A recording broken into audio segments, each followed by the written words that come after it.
Hello everyone, let us discuss common logarithms, natural logarithms, logarithms to any base.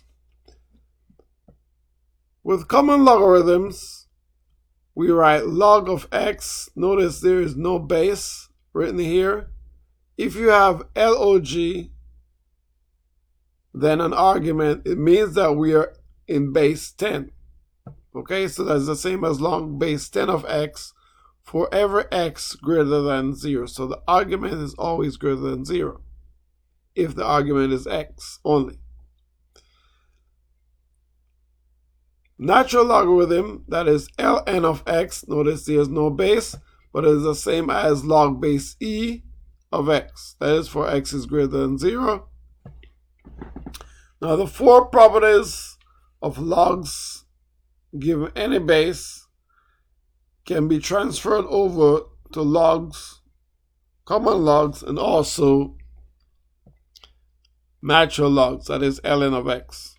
So where you have log base a of 1 is equal to 0, it is in common logs, log of 1 equals 0, and in natural logs, ln of 1 equals 0. We have log base a of a equals 1. In common logs, that is log of 10 equals 1. And in natural logs, that is ln of e equals 1. In any base, we have log base a of a raised to the x equals x. In common logs, that is log of 10 to the x equals x. And in natural logs, that's ln of e raised to the x equals x. Where we had the other property, a raised to log base a of x equals x in any base. In common logs, we have 10 raised to log x equals x, and in natural logs, e to the ln x equals x. Now let us look at some examples of how we can use this. Let us say we're asked to find x if log of x is equal to 1.7959.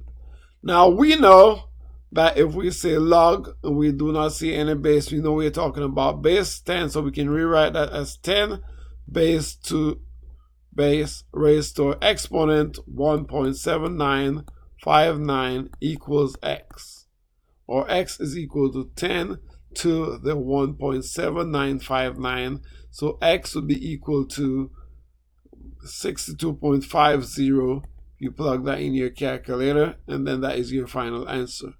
The next question asks us to find x where ln of x is equal to 4.7. When we see ln, we know that the base of that log will be e, so we can now say e to the 4.7 equals x. Plug this into your calculator, x equals e to the 4.7. E to the 4.7 should output us 109.95, so x will be equal to 109.95, and that's your final answer.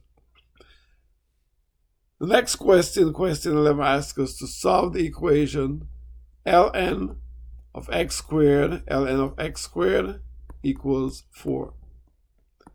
Now from this we can use what we know of inverse functions, so use the inverse properties. So inverse properties,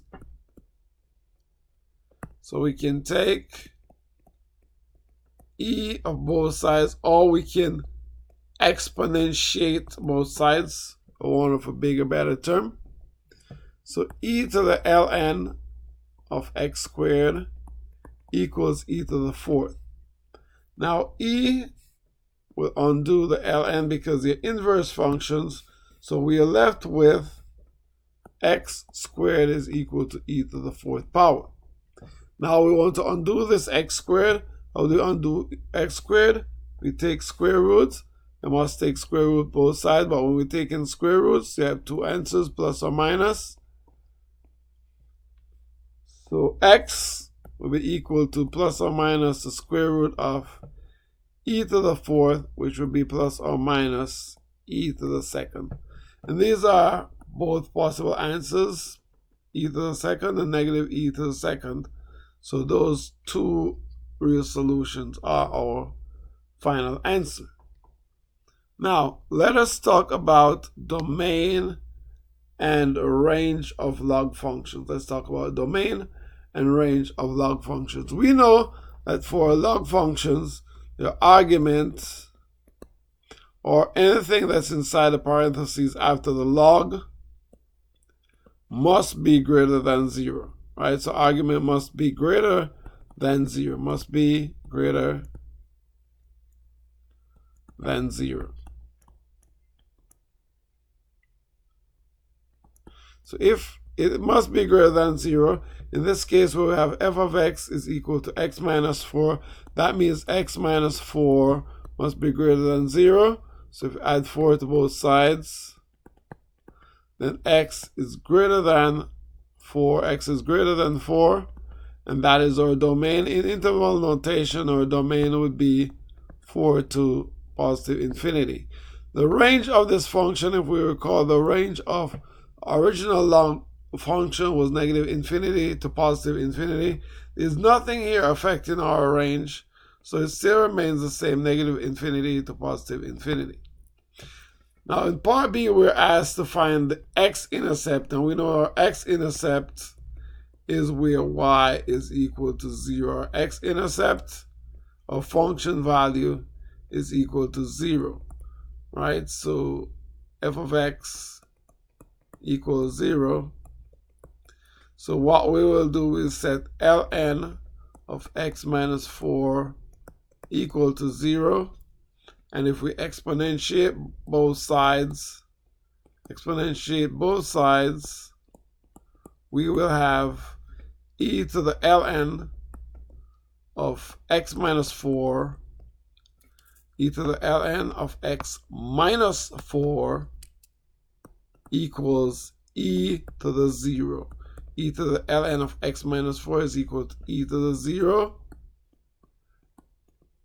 And we know e to the 0 is equal to 1. So x minus 4 equal to 1 with plus 4 both sides. To undo this minus 4, plus 4, we add 4 both sides to undo this minus 4. So we're left with x equals 5. Now this x equals 5 is your x-intercept, right? So this x equals 5 is your x-intercept, and you're done. The x-intercept is x equals 5, okay? Now, let's go on and talk about half-lives, continue our discussion with half-lives.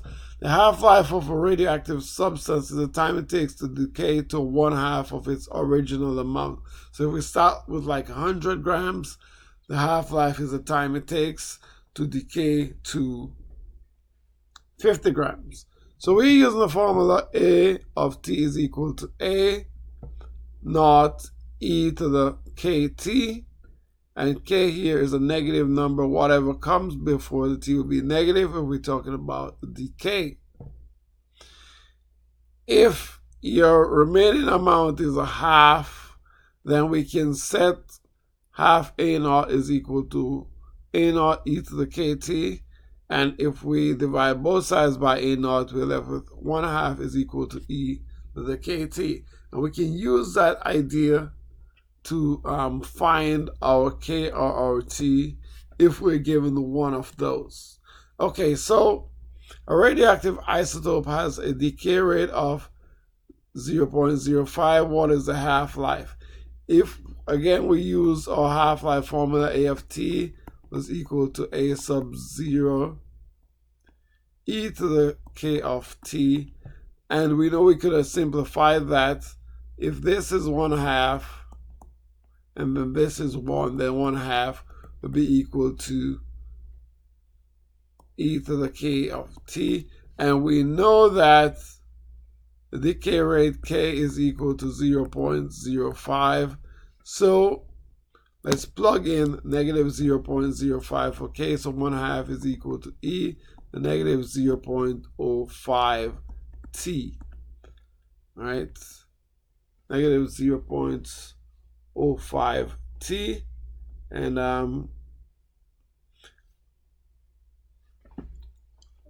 Let us try to solve for t.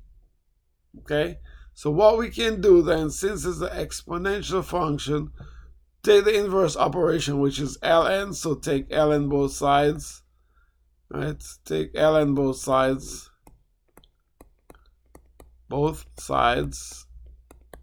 And we have ln of 1/2 is equal to ln of e to the negative 0.05 t. Now ln will undo your e, so ln of 1/2 is equal to negative 0.05 of t. And so if we divide both sides by negative 0.05, then ln of 1/2 over 0.05, ln of 1/2 over negative 0.05